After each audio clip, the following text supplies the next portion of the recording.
Hi there, it's me, Jordan Van Haslo. Welcome to Jordan Van Haslo and Friends live on Hot 702.5 FM Las Vegas. Let's get on with the show.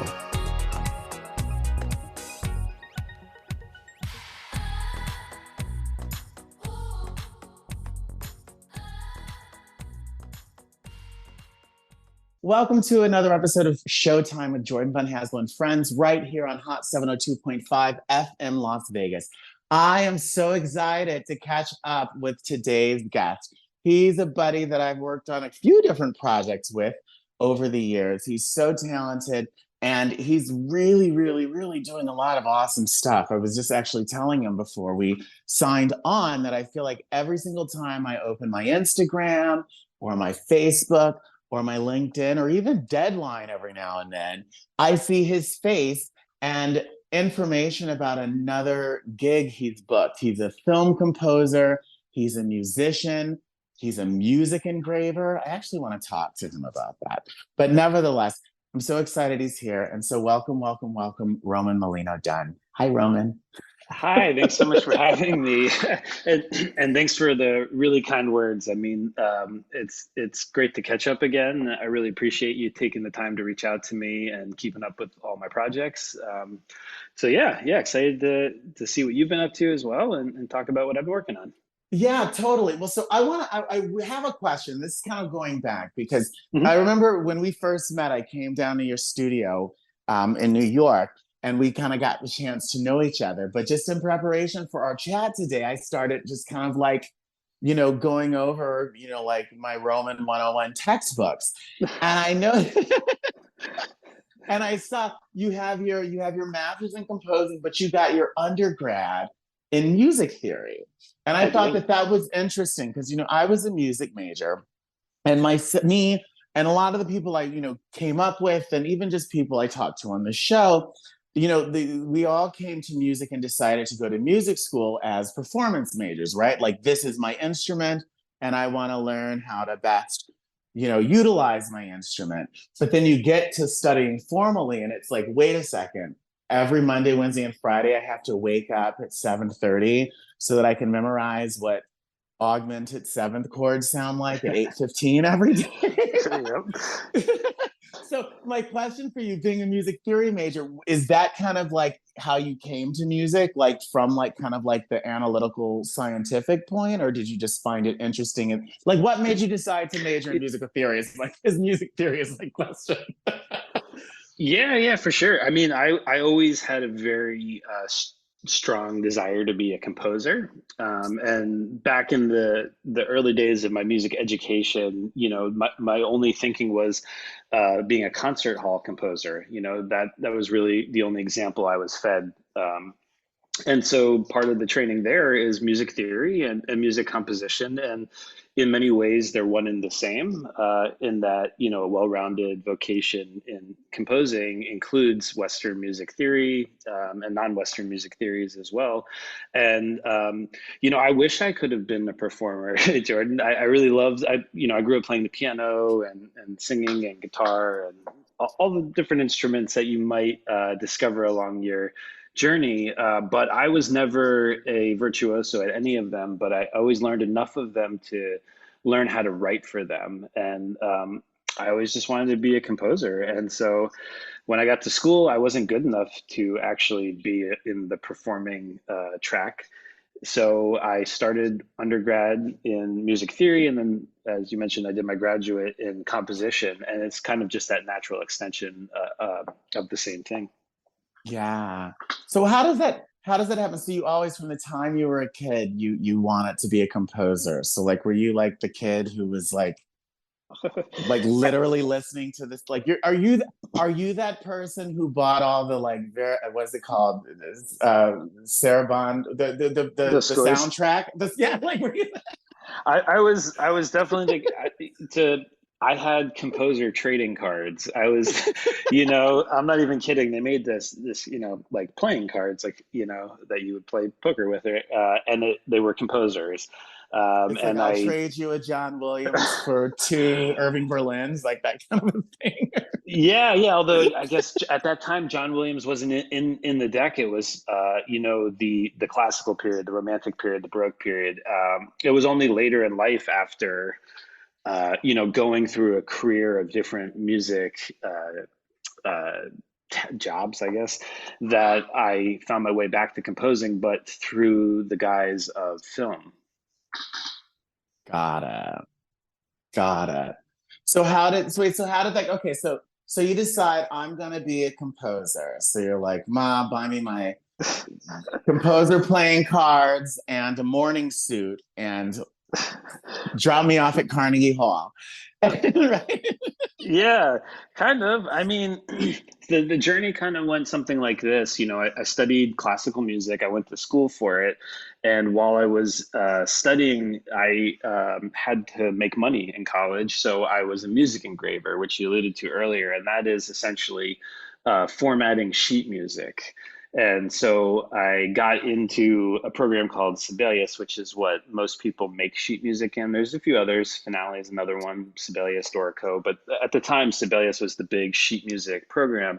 And I had this music theory background. So I was engraving and writing music software for this other engraving program. And some of my clients that I was engraving for, I eventually started arranging for. So pardon me, they would write piano music and I might flush it out for full orchestra, that kind of thing. And then eventually I started convincing some of those clients to go into the recording studio. And so all of a sudden I went from engraving to arranging to music producing. So I was in the studio recording these arrangements that I made for people. And one thing led to another, and it made more sense to open my own recording studio.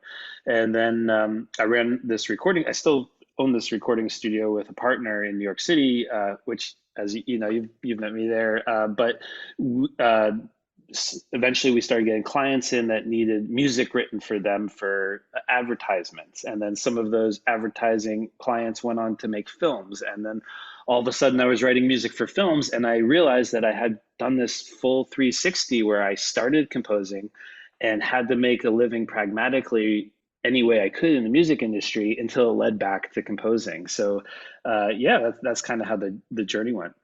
That's pretty awesome. So there was never a moment where you were like, okay, I want to be a performer, or I want to, or even just like, I sit in my room composing all this music. You know what? I'm just gonna like, I don't know, book Don't Tell Mamas and invite everyone in just to come out and hear an evening with the Roman Molino Dunn. Yeah, well, I have, back when I was living in New York City and playing, running the recording studio, more than just owning it, but like engaging in the daily operations as a recording engineer. Sometimes I ended up with longtime clients playing in their band. Like they would do a live show, and since I produced all the music, they'd ask me to play keys or guitar or bass or whatever instrument they needed. And so I had a few stints, a few gigs, if you will. It's fun. Who doesn't like performing when you love music? I mean, that's part of the beauty of music is playing it, and I really do miss performing in that sense. But I play a lot of music. I mean, most of the music that I'm writing these days for film and television, I'm actually performing if I'm not Mm-hmm. programming it. And so I get to play music in that respect, but I don't miss the stage that much. No, no, I don't. So you moved, when did you move to LA? You moved, I feel like there was a big migration. There Honestly, was. I feel like so I was in Palm Springs during most of COVID. And I feel like since the world has reopened, almost everybody I know from LA has moved to Palm Springs. But I feel like Hmm. all the people that I knew in New York before I moved to LA, I feel like a lot of them have moved to LA. It's like there was like literally this like triangular migration. Yeah, yeah. I mean, I moved out here during COVID, and I think that's when a lot of people, I was in New York for that first wave of COVID when everybody when it was very, very bad and a lot of people were dying and they had all of the like morgues in the river and all of like Yeah, really, and so it was a pretty grim reality. And it gets cold in New York. So if you wanted to socialize with people, you'd be at these outdoor restaurants. And the whole purpose of living in New York, at least for myself, but a lot of people, is to not be in your apartment. You don't live right. there for your living accommodations. You generally live there for all of the other amenities that you have outside of your apartment. And when those went away, um, I felt less compelled to stay there. And so I moved to Los Angeles, where you could go outside and it was warm and you could socialize outside. And I mean, it kind of coincided with some work stuff for me. I had just started doing more network films, so all the networks are out here, and I was starting to get meetings, and it seemed like just this great confluence of Kind of like the factors. universe is like, I guess it's time for the Hollywood years. Yeah, kind of. And I'd always fought it. I was, I own a recording studio in New York. I have a business there. Moving wasn't really something that I was entertaining, but yeah, all those factors just came together. And I think to your point, a lot of people during COVID just wanted to change. They wanted different living conditions. And if you live in New York, LA seems like a pretty good alternative as far as entertainment jobs go. Totally. And so are you, because they say, I remember when I moved to LA, they say 2 years is what it takes. In 2 years, everyone told me when I moved to LA, they're like, if you're there for 2 years, you got it. Otherwise, if you don't like LA, you end up moving before the 2 year period. Jose Yep. can attest to that. He came running back to New York. I Uh, stayed for 8 years. Do I, you are you I, are you are you are you are you is at the have you has it clicked? it's clicked for me. I'm coming up on 3 years here, and I do go back to New York to check in on the studio. So it's still in my life for sure, and I have a lot of great friends there. And so no shade on New York whatsoever, but you You're know, like, but my apartment is 1,600 square feet here. yeah, I live in a house here, so it's a little bit different. The accommodations, I mean, just that's what you get for LA. But to your point, I know a lot of people here who are from New York, so it's not like I feel like maybe some people that move to LA might not have the benefit of necessarily having moved here with all their peers at the same time. So that's quite Hmm. beneficial. Totally. So talk to me about this because I want to talk about a lot of like what you've been up to as far as the various films. Because I know since we were working on that project a couple of years ago, like again, like I said, every time I feel like every time I open up my social media, you booked another gig or something's made it to a festival or whatnot. So how did talk to me about just that transition Sure. from I'm going to be a concert composer. Just like, oh, wait, they actually hire people to like create the music for films, and this is what I'm going to do. Yeah, I mean, so it was organic in the sense where I would do anything in the music industry that involved making music, so I was producing. It was kind of twofold. And a lot of it is born from the studio because if you're around people who need music, you're more likely to get the gig. But the two different avenues there were that the first one, which I mentioned earlier, was we were writing music in the recording studio for advertising agencies. An ad agency would come in and do a voiceover, and then they would say, "Oh, do you guys write music?" And then we'd write music, and then all of a sudden, you're their go-to person. Well, uh, ad work has dried up a whole lot more. They tend to use stock music now in libraries, and that was something that was always happening. But the people who were making this content, their goal a lot of the time isn't to stay making ads. Some people it is, sure, no judgment there, but a lot of people want to move on to making long form narrative content and become a film director, a television director. And so I met a lot of those people coming up through the ranks in the advertising game. And my goal also wasn't to be writing, music for Michael's Kors campaigns or, Clinique commercials or hotel Mm-hmm. commercials. They're great and they paid well back then, and they did look good on your resume and all that. But I wanted to find meaning through music, and I wanted to be able to get paid to do that and help other creatives utilize music in their artwork. So I was lucky enough to grow with them. And then the other avenue was, you know, a lot of the people I was producing music for, also like artists, ended up, I was very big in the drag world, and a lot of those people on Drag Race ended up getting their own shows or producing their own shows, and they were involved in TV and film anyway. So I had that extra advantage of, working as a music producer with people who went on to do film and television, and then actually already working as a composer, writing to picture for films, or sorry, for short films and commercials. So Right. those two things just came together, and when I I guess I hit the tipping point, so to speak. That's kind of what I do full time now. That's pretty cool. So what's a day in the life of a film composer? What's um, a day in the life? Like, I yeah, mean, sure. and I don't mean to lead you, but like, do you just kind of like look at what it is and you talk to the creative team about the tone and that's it? Or do you kind of like read and kind of live the script and really get into it? Like, what's a day in Sure. the life? You got a new project, boom, the alarm clock goes off. Yeah, so the great thing about this job is it's always different. So if it's, say it's a feature film and I've been brought on very early on, I do get to live the script. The director knows that they get to choose the composer. They've chosen me. They'll send me the script. We'll start workshopping ideas. That's the dream. That's the very artistic dream. And I'll be sketching and I'll be composing the idea of what most people have a creative film composer is doing. But there's other projects where when I'm working on a television show, that maybe they have been producing it. Oh my gosh, we need music. We don't want to use stock music. We want a composer who's going to time it to all the cuts in the show, and we want to do something original. We want to be able to own it. And then that is like, hey, you have 2 weeks to score 6 episodes. Here's the first cut. Write some music that sounds very similar to the reference tracks that we already have in there.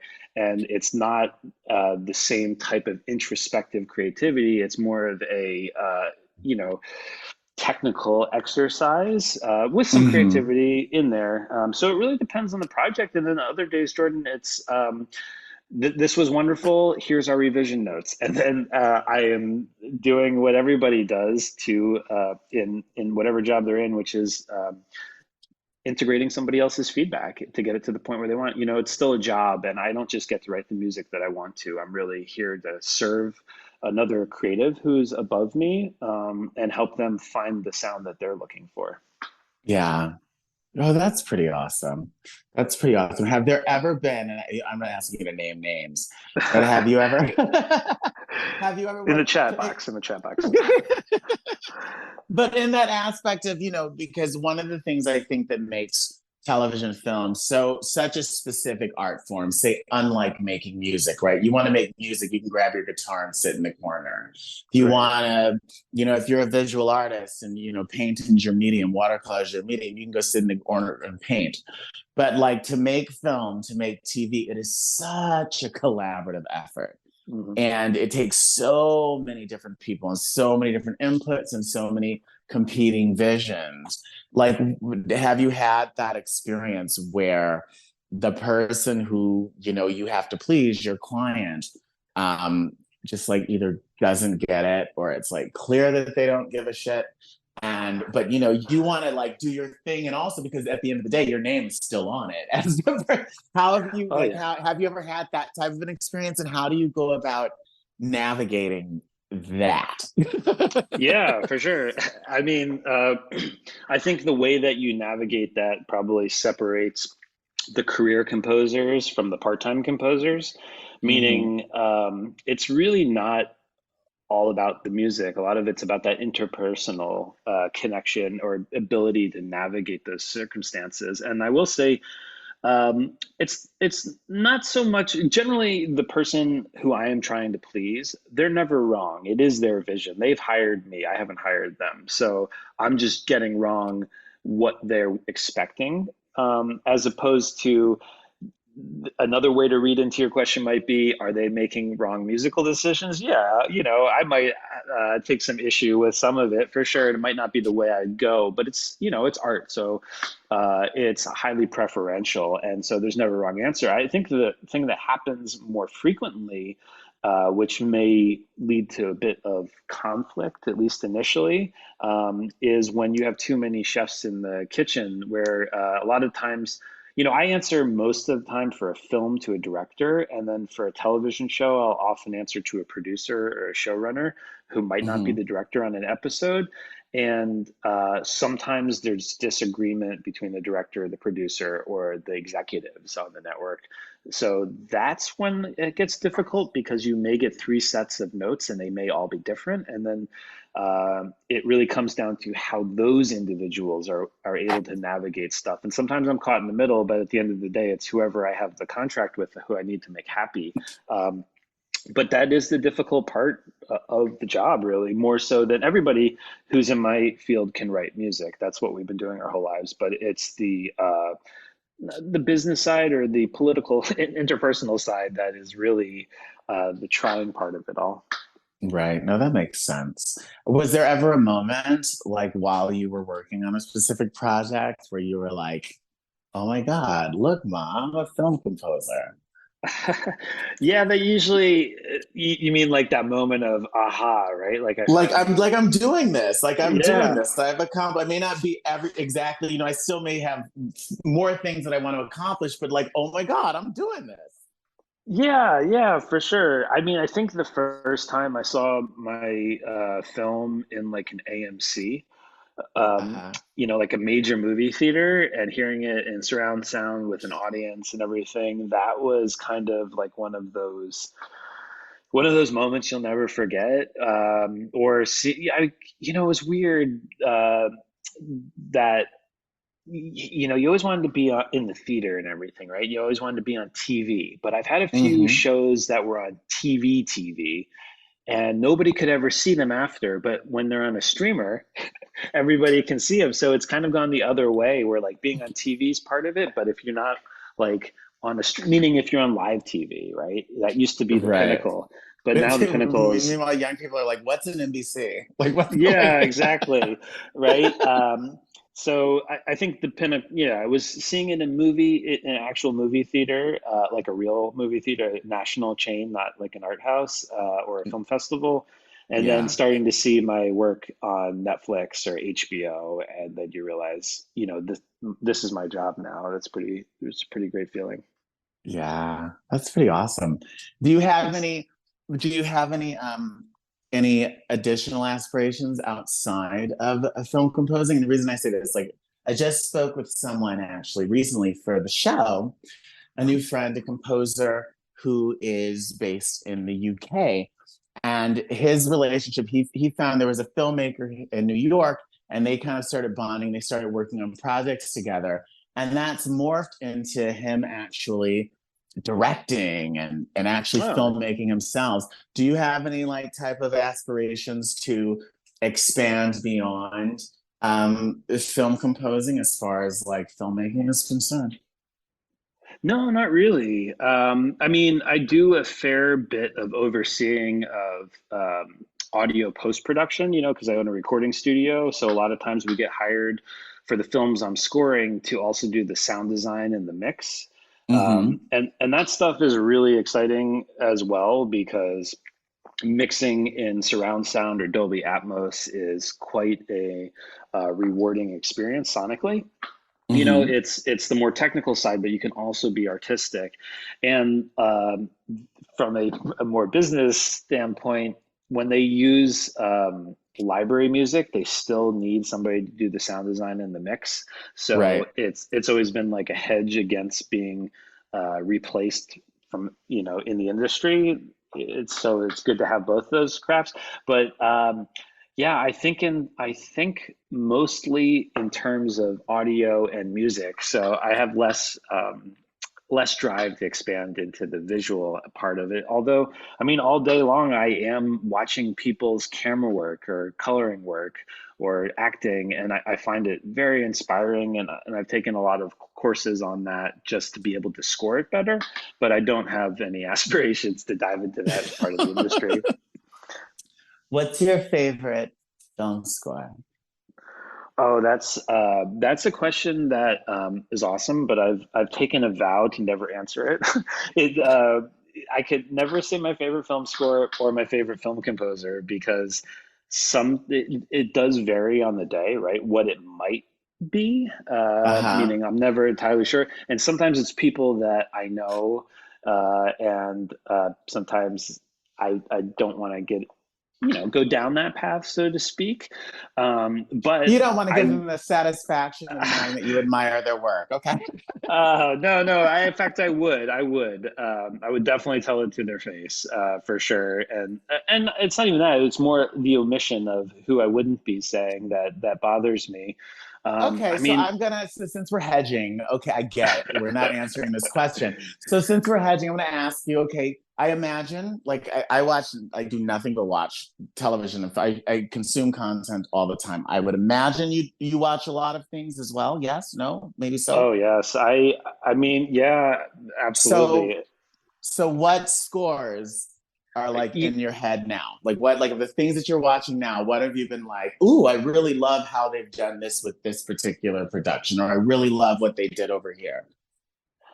you know, so I'll give it again. It depends on the day, and now I guess I am getting into people, and I'm probably going to be giving out some shout outs here. Um, but I really love when a show is very long running.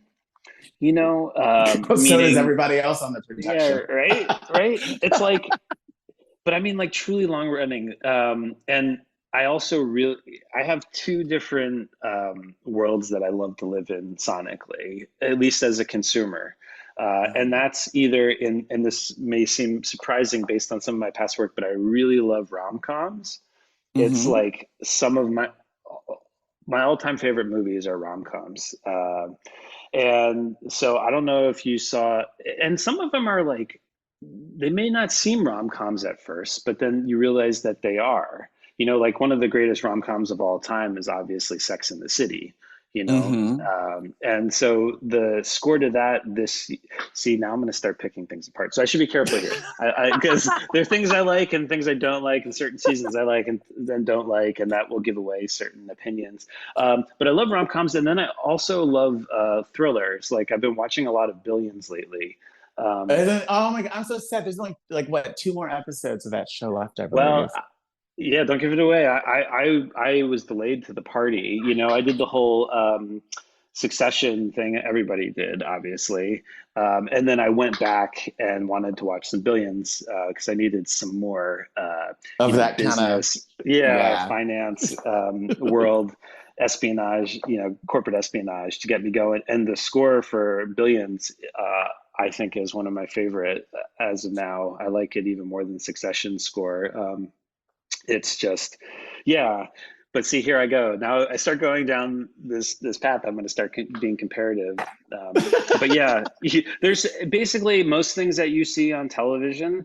I am loving the score, and a large part of it is even if I don't like the score, if the show is successful, I know that that composer did a very good job at their hired role. Seeing through Right. the vision of the creator.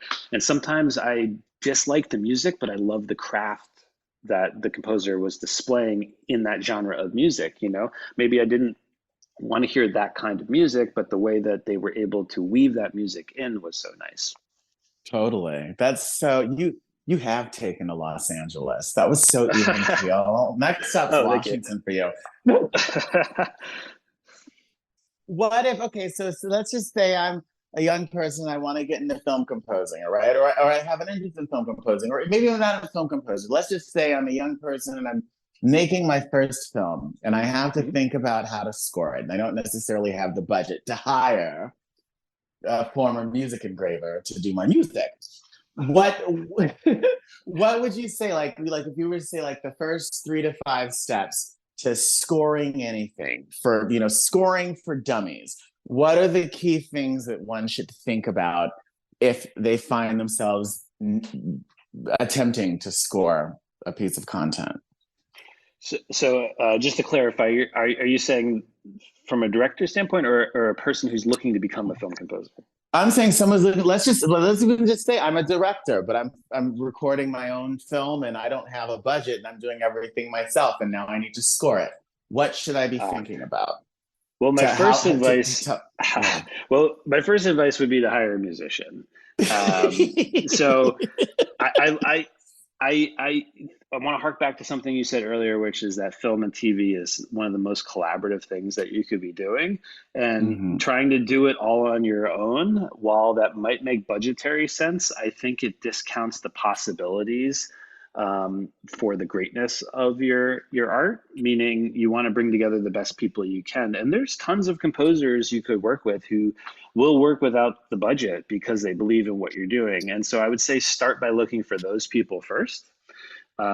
Try not to undervalue anybody, and the more money you can put behind it, the better people you're going to find, and the happier they're going to be to give you your time. But I've worked on projects even now. I mean, creators that I just really love, and they've hired me in the past, but they're working on something and they don't have a great budget for them, and I will 100% entertain that conversation. And as long as I have the time available to do it and it's a rewarding project, I'm there for them. I can't do that with everybody or people that I don't necessarily know or have worked with, just because I have a lot of projects. But there are people who have the ability at any given time to jump on your project. And I would say, if you're a director, don't go to a library to try to find stock music. Don't try to do it yourself. Find somebody who loves that part of it and work with them, and try to be as collaborative as possible and respect your art as much as you can. It's only going to make it better. Yeah. So, okay, so same question for, say, a budding film composer. What are Mhm. the things to think about, right? You get a new project, they give you the script, they send you the video. What are the things that, like, what are the first things you think about as you start Sure. tackling a new piece or a new project? Yeah, so if it's somebody who's already knows how to score, so they've landed a job, obviously, so they have some musical background, but maybe they haven't done too much film scoring in the past. I mean, the key thing to remember is that it's not your music. This is somebody else's vision, and you're there to help them. And I remember I used to get, to your point earlier, I used to, as a younger composer, I used to get very precious about the music that I would write. And when somebody would want to change it, I'd be like, oh, but that's going to change the whole thing. That's not really what I was trying to do. And I'd be very, attached to the things that I wrote, not realizing that if I wanted to write my own music, I should probably not be getting paid to write it for other people. And so as soon as you're entered into that agreement, just let go and see where it takes you. And I have a huge collection of pieces of music that I wrote for projects that didn't get used in that project, and they're still in my electronic filing cabinet, so to speak, and they're not going to go anywhere. And if I want to use them, I can. And I've actually come back to some of that music after the fact, but that's where it goes. If it doesn't make the cut, and to not be combative about it. Yeah, that was the hardest lesson. I even had to learn that lesson. I mean, as a recording engineer, as any creative, really. I mean, back at the studio, a client would say, "Hey, I want to change this about the song," and I'm sitting there thinking, I have all these degrees, and you're just making music for fun, and not realizing how destructive that was towards the process to have any attachment to the art. Instead, I always thought to myself, you should love the music so much to submit it, but not love it so much that you won't destroy it. And having that in mind has really, I think, made every project that I work on better. I hope so. Occasionally, I'll stand up for a decision if I know the director very well, and it's more of a conversation. But as soon as it becomes any attachment to your ego or your artwork, it becomes the opposite of productive. Yeah. Do you play music for fun? Or like when you're not working, do you like totally do something completely like different and like you don't even I listen to music? Yeah, no, I dream of it. I'm like, oh, I'd love to. There's probably like one day out of the month where I'll finally just say, you know what, I'm going to play music for myself, and it's more of a soul searching meditative moment. But on the regular, after work, no, I am not sitting playing music because generally a scoring day is probably, like a 14 to 16-hour workday of playing Mhm. music. So when I'm done, I like to, cook, go for a walk, clear my ears, so to speak. I totally love it. What are you? So what's the latest thing you've been working on? Sure. So right now, I can't name the exact project, but it's a sports documentary for HBO that I'm super excited about, and I think maybe uh, probably in a month they're going to name the project. What Okay. happened was, the strikes. The strikes were really bad, and this was a project that was supposed to be done by now, but they started. Staggering the content releases a little bit because they didn't have new content, right? Right. So this is a project that will probably get announced within the month, but it's hard to say only because the actor strikes are still going on, Yeah.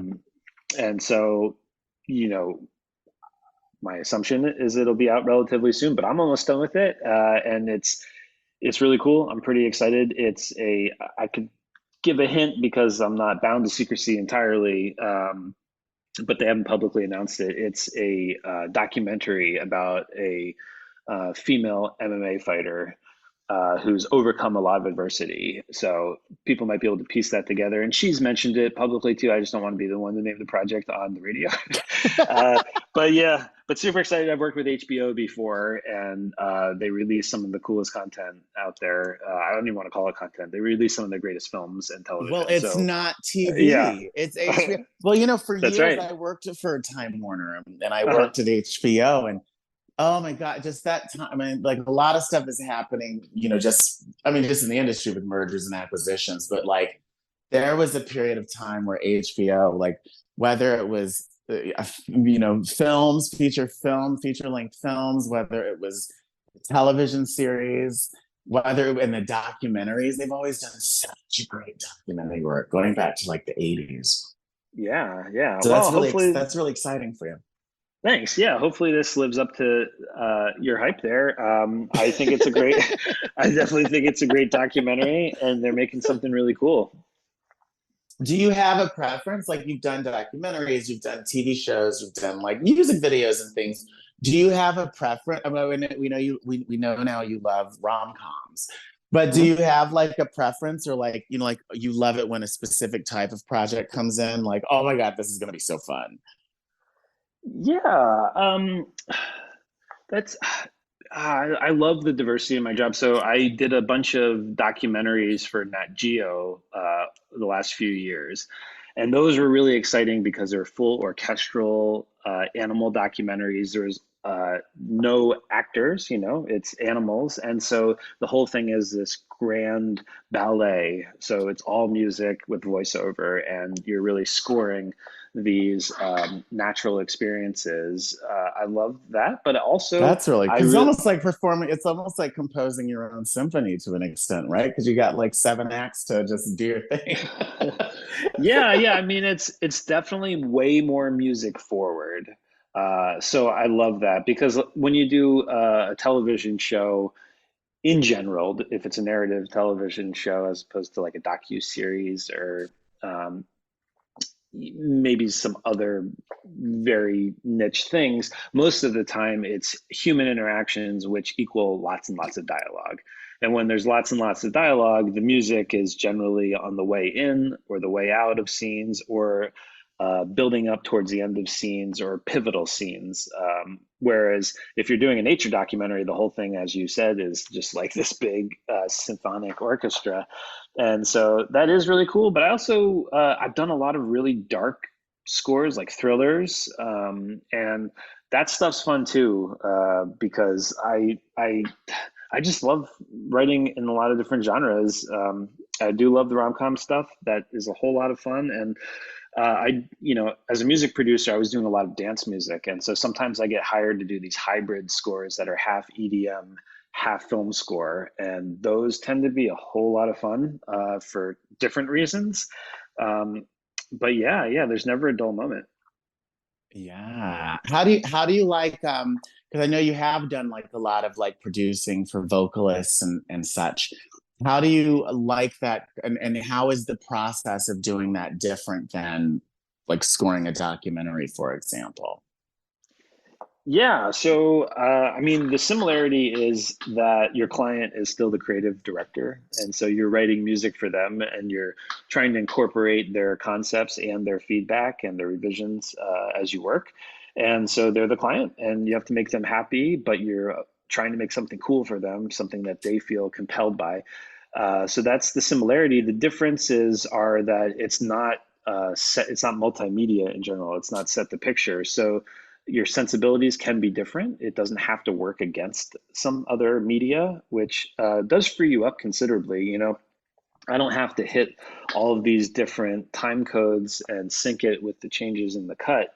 And I also am not limited by any specific conceptual factors generally, meaning, you know, in this film, we don't want any electronic instruments. It has to be fully orchestral, right? There aren't those considerations.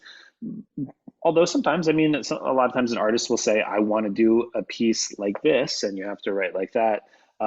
But the biggest difference really is that they're much shorter. A song tends to be 3 minutes as opposed to, you know, an hour and a half. And also that the vocal is the key. But I guess that's the same in, like, to the point I made earlier, in a television show, the dialogue is what drives the show, and you have to respect it, and everything you write has to work underneath it. And in a song, it's the same way, which is that you really don't want the music to overtake the vocalist. And that's the sensitivity that you need to have in doing that. Right. Totally. Is there anything that you've had a lot of experiences and you've done a lot, especially in these last 2 years, you've really, things have really taken off for you. Is there an opportunity that you haven't had a chance to explore that hasn't been presented yet that would totally be like, oh my God, I would totally love that experience, or I'd totally love to try that, or I'd totally love to work on that type of a project? Huh. You know, I probably should have better dream projects lined up, Jordan. I love how forward thinking you are. You know, you get so bogged down in your current projects, you forget to dream sometimes. And I guess my answer is always that next project. So right now, the way it works for film composers generally, not always, is that you're pitching, meaning my audition is essentially a network will reach out to an agent and they'll get a bunch of reels. And so they ask us to write an album of music, you know, maybe 10 short tracks in the style that they're looking for or based on a brief that they give us. And so my dream job is always the last reel that I sent in. So, you know, because you always want that next gig, and the gig that you're pitching on is often the thing you're most passionate about, you know, because somebody has challenged you. They said, can you do this? Are you the right person for this? And as a musician, you've spent your whole life training to write in any genre, and you've internalized so many different genres as part of yourself that when somebody asks you to pitch on something, you feel so attached to it and you're dreaming for that gig. So yeah, it tends to be those things more than something I haven't thought of quite yet. Okay, that makes that Another makes diplomatic sense. answer. Yeah, Yeah. totally. Yeah. You're like the most diplomatic Zen person I've met in a really long time. Well, thank you. Well, tell me this. Okay, all right. Here's what we're gonna get a negative out of him, Jose. Okay. Good luck. Is there any? You said good luck. Is there okay? Is there any type of a project? Because you've also done a lot of things, right? Is there any type of a project or something that could be presented to you where you'd say, "Oh, no way! Like I've done that before, never again," or "Oh, that never appealed to me," or "Oh, I wouldn't necessarily want to be associated." Like I don't want to say brand. I Sure. hate when people say brand, like person. It's bad for my Yeah. brand. Yeah. No, But I hear yeah, you.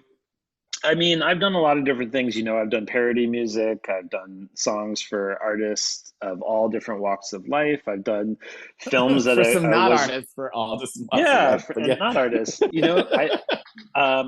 I mean, I did a lot of songs for like, Howard Stern that people found divisive and things like that, which I don't think uh, was a problem from branding or, image preservation.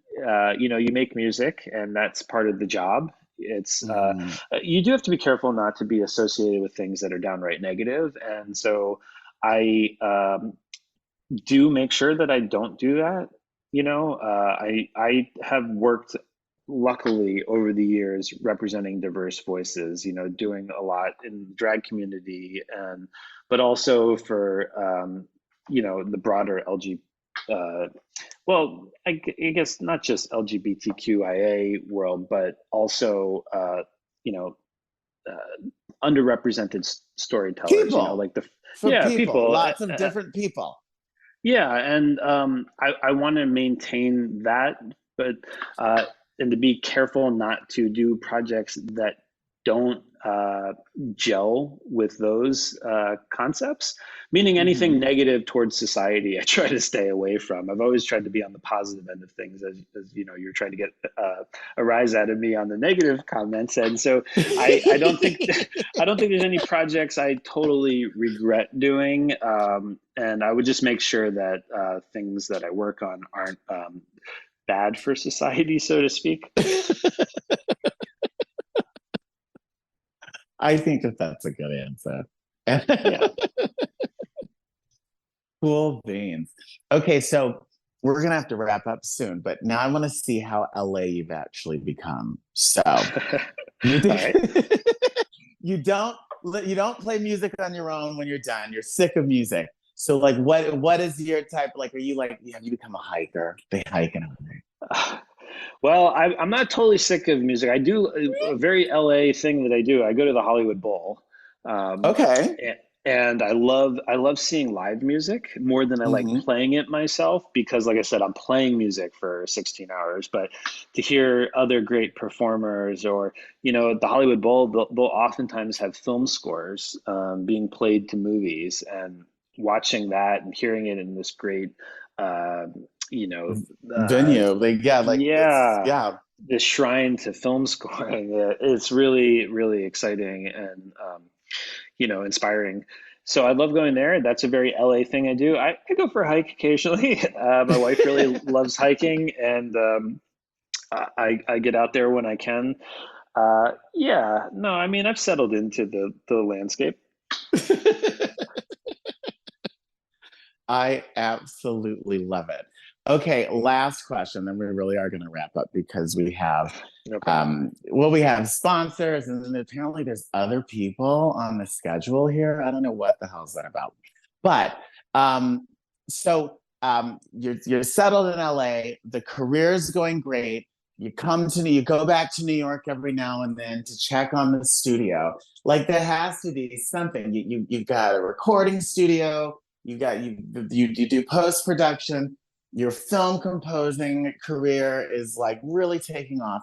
There has to be, I mean, again, maybe I'm just very forward thinking in how I go about life, but like, what's that next thing? And it doesn't have to even be career wise. Like, what's that next thing? What's the next mountain, or what's the next hill, or what's the next challenge that you want to experience, to to continue in the evolution that is the life of Roman Molino Dunn. Yeah, yeah, no, I mean these are big questions, and I love that your head is in the future here. I mean, honestly, I'm very grateful for what I'm doing, and I think for me the most exciting thing, and this could seem like a cop-out answer, is to be able to maintain that. There's there's a saying in film scoring that you're only as good as your last cue.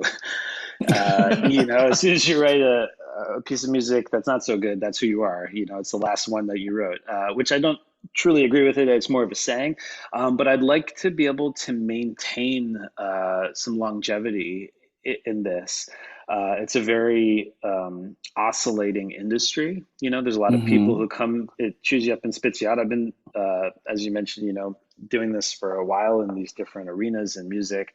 And I'd like it to have some staying power, and I'd like to continue to develop relationships. There's a handful of people that I work with very closely, and there's a handful of people that I work with less closely. I'd like them to continue to be more the people I work with less closely to work with more closely, and the people I don't know yet to continue to work with in the future. So yeah, just to grow out what I'm currently doing. It's when you love what you're doing, I guess maybe you're dreaming less of greener pastures. Oh, I never thought of it that way. That would have been the Huh. concise answer I should have given right Wow. after you asked me. Yeah. No, but that's really cool. So in terms of maintaining it, I know I said that was gonna be my last question, but now like I'm even more intrigued. So in terms of maintaining it, how do you go about maintaining your talent, your skills? Like, do you Sure. still every now and then, like, do you still see like a piano coach, or do you read the trades? Like, how do you go about Yeah. kind of maintaining, your place and making sure that you're competitive, right? And ready for prime time at all times. Learning for sure. I mean, running a recording studio keeps me on the cutting edge of music technology. That's something I've always really believed was part of the craft, being very good with music technology. And that also played back into my music theory background. I don't see a differentiation there between being able to code music and being able to compose music, and being able to play an instrument, being able to play a computer. It's all part of the craft. It's the outcome that really matters, and the outcome is music. Uh-huh. So staying up to speed on music technology is very, very important. But also the rudiments, as you pointed out. I have been lucky that my projects have keep me very busy, and in being very busy on these projects, I am staying practiced, because, as I said, you are playing the instruments when you're composing these days for the most part, and you are practicing your craft daily, day in, day out. There's also, continued education in the traditional sense, where there's societies that composers are a part of, and you may go to conferences and things to stay up on everything. But in the age of the internet, if you want to learn something, you want to stay up on your skills, it's very, very easy to do so. Isn't that amazing how that's Yeah. the case? Like, well, I think about like young people nowadays, like they truly have the world at their fingertips. Like, do you think your career trajectory would have been a lot different if there was social media and the internet as it is now back when you were like 16? Oh, definitely. I mean, I'm curious if it would have been better or worse. I always thought, because you can, it can be very distracting in many ways, but also social media has brought together so many great collaborators. I mean, in fact, the first HBO thing that I did, I met the director on Instagram, and we liked each other's work, and then we worked together, and then here we are. And so I think social media can be great for that, and also the ability to watch a YouTube video with somebody who's already done it before telling you how they did it. So it's Yeah. it's truly amazing. But who knows? If back then maybe we wouldn't have seen the potential. And there are plenty of people who have this access now who are not taking advantage of it. So it comes down to how you utilize it, I suppose. Indeed. Well, dude, it's been so great catching up with you. Thank you. Yeah, likewise, Jordan. Next time you're in New York and next time I'm in LA, let's grab a coffee. It's For been an sure. absolute pleasure. Where can our listeners find you to keep up with all of the many projects that you're working on? Sure, thanks. So my website is my name, romanmolinodunn.com. And on Instagram, it's probably the place I'm most active on social. It's Electropoint Music. Um, you can also search my name, you'll find it that way. But yeah, that's where you can find me. Awesome. Well, that's where we're going to keep tabs with you. Thank you so much for joining me today, and thank you all out there in Radio Land for tuning in this week. We'll chat with you next week for another episode of Showtime with Jordan Van Hassel and Friends, right here on Hot 702.5 FM Las Vegas.